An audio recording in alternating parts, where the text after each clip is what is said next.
So the Alexander Isak saga, or what it should be more commonly known as Coronation Street, has taken another massive twist with a statement from him and a statement from the club. We're going to look at both. We're going to talk about what Alexander Isak has done wrong, what next, and where this leaves things for this football club. It's all coming up in this video, Newcastle fans, so do us a favour and make sure you stick around.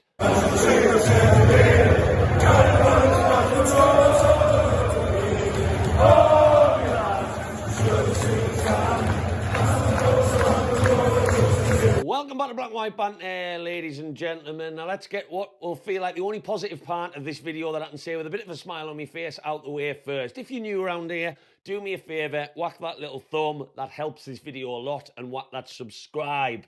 Get Black and White Banter across all social media. I was on Sky Sports for the second time in a week yesterday, and I've shared that across my other socials. Black and White Banter, all one word. I am going to start setting up YouTube memberships. I've meant to do that for quite a long time now.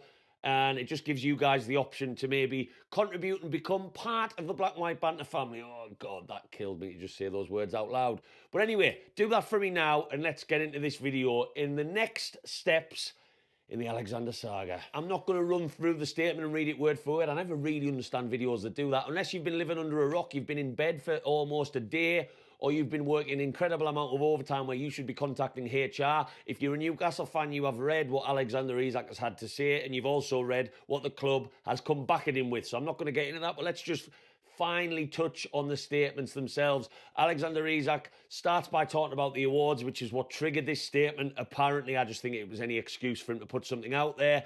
He talks about promises being there for longer than what we've all thought, than what the club are suggesting, promises being broken, the relationship breaking down, and it being better for everyone to move on. That's kind of his mic drop sign-off, if you want to call it. That's what I think it's done. It's very intended to sign off with, I've got no interest in playing for this football club again. Now, much to my delight, whilst I was asleep, the club, my gut reaction last night was that the club need to make a statement. They need to say something. The communication since Amanda and Mehrdad has left has not been great. And you can't have a player, after so much silence, so much darkness for the fans this summer, in the transfer window in general, we can't have him saying these things without some sort of rebuffal from the club. And we got that at midnight, and rightly so. And they've basically said, Alexander, you're lying. We have not promised you a move anywhere. The demands of you leaving this summer, because we have respected your wishes. We do respect players' wishes. They had to get that in there, you know, to be politically correct, that they do care about what the players' wants and needs are, which I understand. But the demands, which I read as the fee, which Liverpool did not stump up with, and we'll keep talking about that, and the fact we have not signed any replacements, not one for trying, which we'll touch on later in the video, they haven't been met. And our mic drop sign-off is that we are looking to bring him back in. We welcome Alexander Isak back in with his teammates. So in my opinion, not one single representative, family member or agent of Isak expected a statement to come firing back. I have got no doubts about it. Isak was laid in bed last night like this. It must have come as a shock. And his mic drop of never wanting to play for the football club again after relationships were basically broken, the mic bounced back up and hit him in the face, because the club said, you know what? We haven't had what we need. We haven't promised you anything, and the better of the football club is most important. Now let's just see. We'll welcome you back in with the teammates when you're ready, Alexander. That's how that one's gone. So the first main segment and question of this video is what to believe here. That's what this essentially is. It's a witch hunt of two people saying opposite things. Well, for me, of course, Alexander Isak has turned fans against him, and that's not what this is. I have looked at both sides, but there is just no way in hell for me a football club denies making a promise if they have. That could lead to all sorts. It's such a fine line for the Newcastle hierarchy to play. That could lead to investigations, in Isak getting legal teams in. There are so many issues with saying what you're saying is wrong unless Newcastle did not make that promise. And that was my gut reaction reading both statements last night. And as for what Alexander Isak has said, for me, the timeline just does not add up. He talks about promises being made a long time back, but his behaviour in this long time that he talks about just doesn't make sense to what he's saying. I'll take you back to his last international duty when he was interviewed for Sweden about Newcastle, and this is what he said. Egentligen, jag har kommenterat min situation och min trygghet i Newcastle flera gånger. Jag har beskrivit hur mycket jag älskar staden och klubben och hur bra jag trivs där. Och sen som vanligt så jag tänker inte på framtid, jag tänker inte på något sånt, utan jag vill bara prestera för Newcastle. Nu vann vi kuppen, men vi vill också avsluta starkt, få Champions League-spel. Så att det är egentligen allt. We've got that last game of the season against Everton where it was all on the line for Champions League football and we scraped through. He obviously played in the game and you can see him visibly celebrating at the end in a huddle and then walking around with his family with a beam and smile on his face. But not only that, he then got in and off his own back decided to post about it on social media. He shared the Champions League logo, he shared a photo of himself, and he said what a great day it had been and what an achievement it was. Fast forward again, Anthony Elanga, our first big money signing of the summer. Alexander Isak on Instagram is commenting heart eyes under his international teammate joining the football club. Anthony Elanga even went as far as to say, before he signed for Newcastle, that Isak has been in touch telling him why Newcastle is so great. Then we fast forward to the camp before Singapore in Norway, where all the lads were out on the boat enjoying themselves and the social media footage was capturing that. Isak looked happy as Larry. And then suddenly, bang, he's not travelling over to Singapore. We get that bombshell. He's not in the Celtic squad because he's got a thigh injury and he didn't feel right for him to arrive.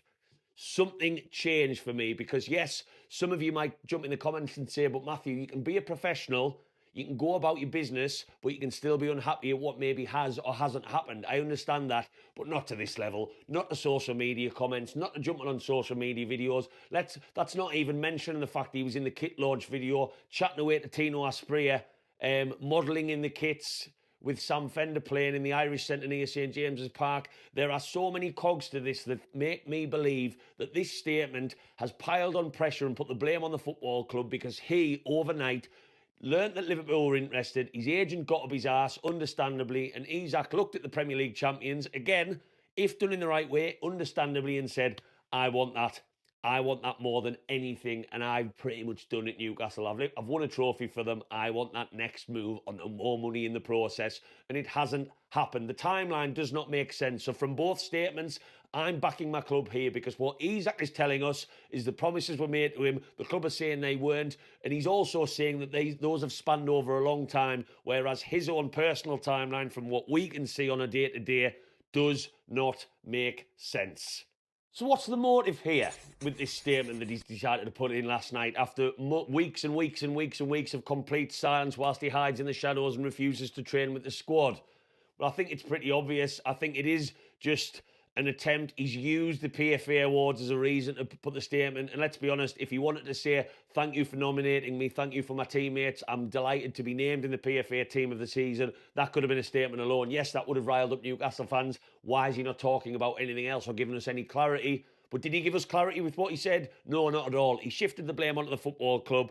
No mention of the fans. No mention of apologies for how this has panned out. The people who buy the shirts with his name on, the people who've idolised him, the people who've helped, along with his teammates and his manager, make him the player he is today. And on his manager, if you wanted a lesson how to conduct yourself in a statement, Eddie Howe has had to do what? Pre-Celtic, post-Celtic, Singapore, Korea, Aston Villa pre and post match. Every single interview that Eddie Howe has done about this, and he won't be happy with the player, how the player is acting. Of course he won't.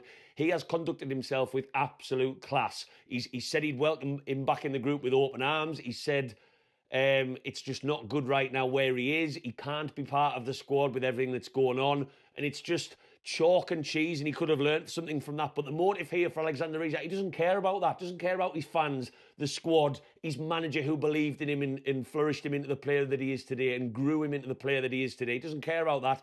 All he cares about is putting something out there to get everyone talking about a move to Liverpool again, because he is that desperate to leave this football club. And that's exactly what this statement was, and that's the motive for me. So what have the history books shown when this sort of thing happens, and how have people done things differently? Whereas Alexander Isak has gone about things in slightly the wrong way. Patrick Vieira in 2001, when he was at Arsenal, obviously went on to be one of their greatest ever players in one of their greatest ever Premier League eras. But he did say he wanted to leave. He said the club had showed no ambition. They weren't going to win any trophies, and he wanted to leave the football club. Arsenal said, no, we are not selling for any price. Patrick Vieira and ended up going to pre-season training. He then apologised to his manager. He spoke to his teammates individually. He stayed at the football club because selling him was not in their best interests. And he went on to captain that famous Invincibles team. Let's fast forward a little bit further. Cristiano Ronaldo, one of the biggest egos in the history of football. In 2008, Real Madrid came sniffing and he wanted to go to Real Madrid. Bigger club than Manchester United, understandably, wants to progress that career and win trophies everywhere. Manchester United were not in a position to sell the greatest footballer in the world. He actually flew out to speak to Sir Alex Ferguson during the summer, where Alex Ferguson explained his side, and an agreement was made that if he could stay at least one more year, he would get his move to Real Madrid. Of course, he stayed, they won lots of trophies, and everybody was happy.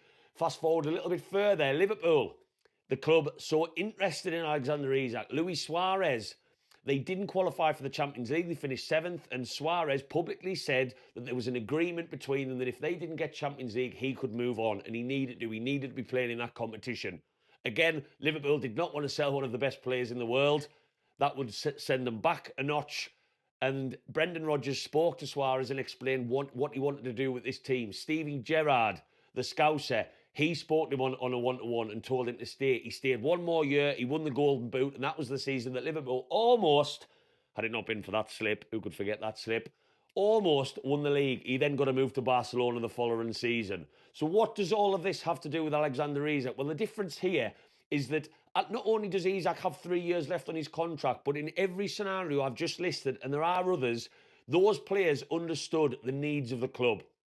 And Isak, for me, is not doing that at all. The selfishness that has come through from that statement has driven me insane. He can see that Newcastle United this window have tried signing replacements. God, we've tried. We really have. João Pedro, Chelsea wanted him. He could have been a great player for us. Liam Delap, a little bit earlier. We laid out a really good project to him, but Chelsea came sniffing, probably with more money again. Sesko, Benjamin Sesko, we actually put in what we are told was a better package than Manchester United, but with the history that comes with a club like Man United, he wanted to go there. If we'd signed one of them players, that would have massively opened up the door for Alexander Isak to move. The bloke who still has 3 years left on his contract, so isn't really in a position to demand to do anything because he was the one who got the pen and signed that. Not only that, but Liverpool have not offered the money that we deem he is worth. A player that we do not need to sell as PSR restrictions have not been as bad for us this summer. So there's 2 boxes there that have not been ticked. And with what?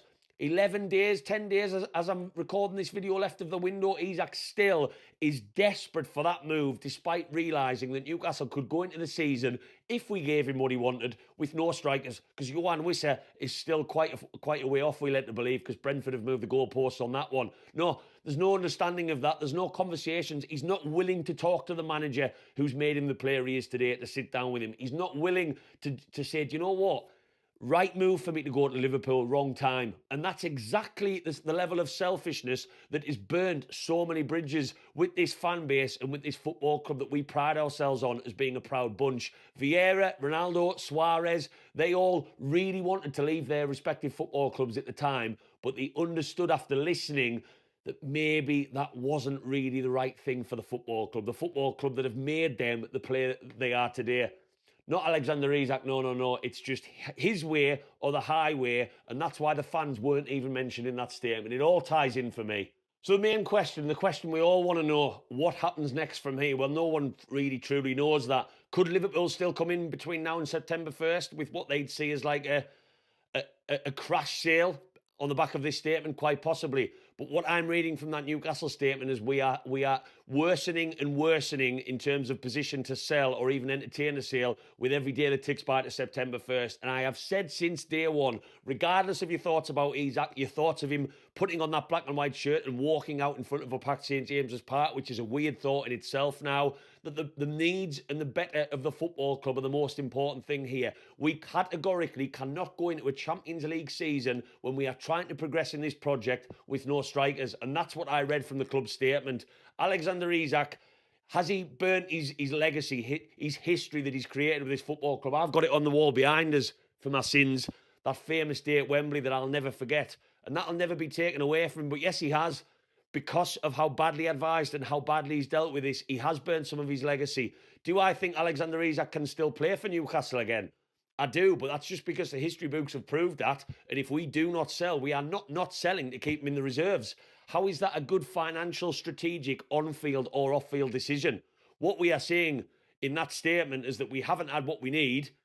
What he's saying isn't factually correct, and we are waiting for him to be welcomed back into the squad. And I'm looking at our team. The only missing piece in the puzzle right now, with the addition of midfielders, centre-backs, defenders, goalkeeper, is the striking situation. We still need a Callum Wilson replacement, but you do not find an Alexander Isak replacement every day. We're a unique set of fans for a reason. I'm telling you, Alexander, if you walk back out in them black and white stripes, you will find that out. Bridges have been burned, probably worse than they've ever been burnt in Premier League history, and my God, we've got plenty of them, but I'm not really sure after how you've dealt with this, particularly on the back of this statement, whether you've got the minerals in you, if you are a Newcastle player on September the 1st, to build those back up. I'm not even sure you've got the bottle to start building those foundations back up. But I'll tell you one thing, I am proud as punch of my football club, who do continue to get things wrong. We don't always get things right, and that's going to be the case for a long time to come under this new project. But the way, during all of this, that Eddie Howe has conducted himself, but not only that,